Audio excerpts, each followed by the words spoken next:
और राजा शांतनु से विवाह करने के बाद तुम्हारे 8 पुत्र के रूप में 8 वसु आएंगे और एक एक वसु को अपनी जलधारा में प्रवाहित करके मार देगा, जिससे इनका पृथ्वी पे जाना भी हो जाएगा और जो जल में प्रवाहित हो जाएंगे तो जो हमारे धाम वापिस आ जाएंगे।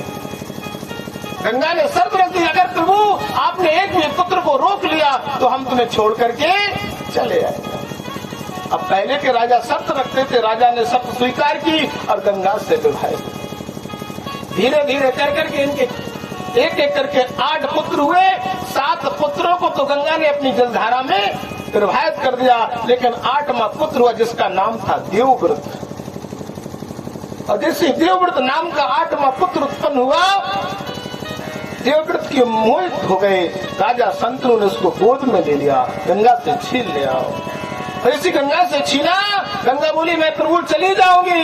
बोले आप जाओ, लेकिन मुझे मेरे वंश को चलाने वाला, मेरी गद्दी को चलाने वाला मुझे प्राप्त हो गया। देवव्रत में मोहित हो गए राजा।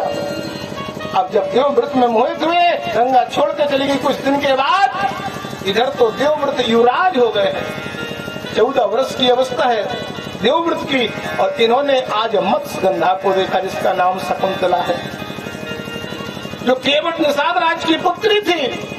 और जिस शकुंतला मत्स्यगंधा को देखा और राजा शांतनु ने कहा कि मुझे विवाह करना है। केवट राज ने शर्त रख दी, विवाह तो अपनी पुत्री का कर देंगे, लेकिन जो इसका पुत्र होगा वही राजकुमार होगा।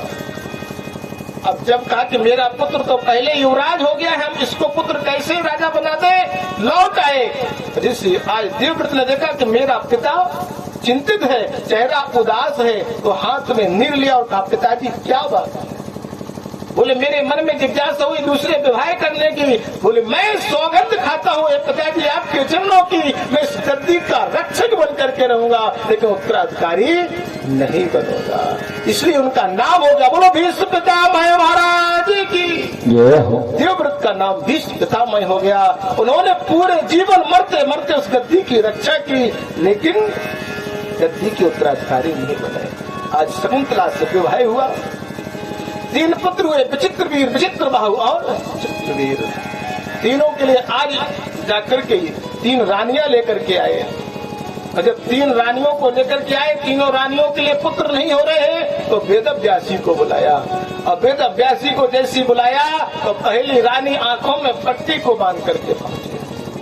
वेदव्यासी ने कहा जाओ रानी तुम्हारे पुत्र तो होगा, एवं मस्तु तथास्तु, लेकिन जन्मांध अंधा होगा। तो धृतराष्ट्र का जन्म हुआ। दूसरी रानी मिट्टी का लेप करके गई, तो वेदव्यासी ने कहा जाओ तुम्हारे भी पुत्र होगा, लेकिन वह क्षय रोग से पीड़ित होगा, जिसे टीबी कहा जाता है। वो पांडु जी उत्पन्न हुए। तीसरी दासी के रूप में स्वयं भगवान का भजन करते हुए प्रकट हो गए। वेदव्यासी बोले तुम्हारे आज एक भक्त होगा, जिससे उद्धव जी की उत्पत्ति, जिससे विदुर जी की उत्पत्ति हुई। बोलो राधे राधे। काका विदुर का जन्म हुआ, और विदुर जी के जन्म के बाद 3 पुत्र रहे हैं। आज पांडु को राज मिला। और एक चीज बता दें, आप जरूर सुन लियो, दादा नाराज न हुई शाम गए। जिसने एक विवाह किया वो सुखी है, ठीक है ना।